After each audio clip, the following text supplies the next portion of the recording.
Ayan, kita mo yan, Lods. Murang karinderyahan sa Hong Kong sa may Steam Chachoy.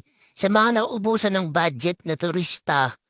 Sa mga 3 days o 5 days na, one week na, wala ka ng budget, pwede kayo dyan.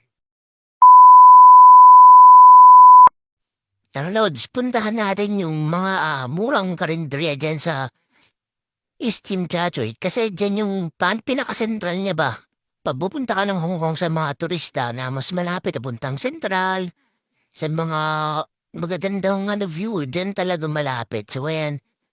From galing kayong Chungking Mansion or Holiday Inn, then sunod-sunod dyan yung mga nag-check-in dyan talaga kadalasan pag mga turista. Tawid lang kayo, tapos makita niya yung fila tsaka I-Square. Right, 5 minutes walking lang. Makita niyo agad dyan. Sobrang mura lang talaga dyan nila, Lolods. Isang kanin, dalawang ulam, $30 lang. Kung gusto mo po tatlong ulam lang, walang kanin, $30 lang din. Kung dalawa kayo, $40. Yan, Lods, nakita mo, di ba?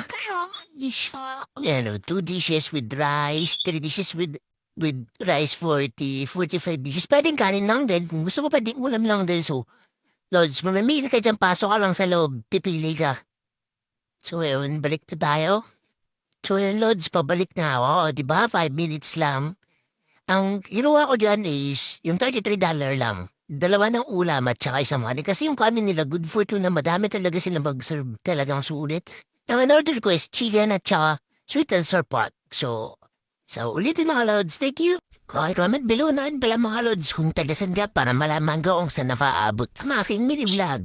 I'm po mananalo. Maraming salamat.